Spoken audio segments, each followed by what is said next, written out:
Flamurtari në basketbol për femra vijon rrugëtimin pozitiv në kampionatin kombëtar. Këtë fundjavë vajzat vlonjate pritën në Vlorë vllaznin e Shkodrës. Takimi përfundoi me rezultatin 76-46, ndërsa skuadra e Flamurtarit ka dominuar krejt sfidën.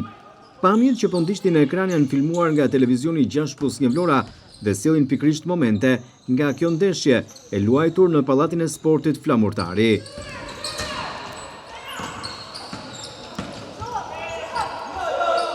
(76-46) kanë qenë shifrat e kësaj ndeshje, e cila në fakt është vullosur përsëri me suksesin e vajzave vlonjate.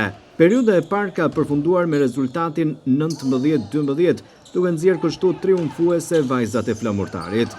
Edhe e dyta ka përfunduar në favor të vajzave të Flamurtarit, por me një rezultat më të thellë, me 10 pikë diferencë, 18-8.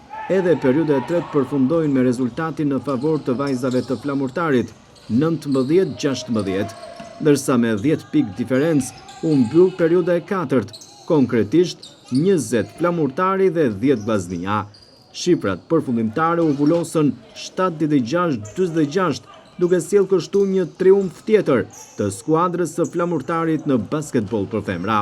Skuadra e Flamurtarit në basketbol për femra vjen këtë vit të ri kalendarik me ndryshime në përbërje, ndërsa duket se është bërë një merkato cilësore. Objektivi kryesor mbetet titulli kampion dhe se rrugëtimi Flamurtarit është i duhuri, ndërsa vajzat vlonjate synojnë edhe trofeun e Ligës Unike, ku në të dy këta kompeticione po paraqitet denjësisht, duke dhënë kështu maksimumin e duke marrë rezultate pozitive.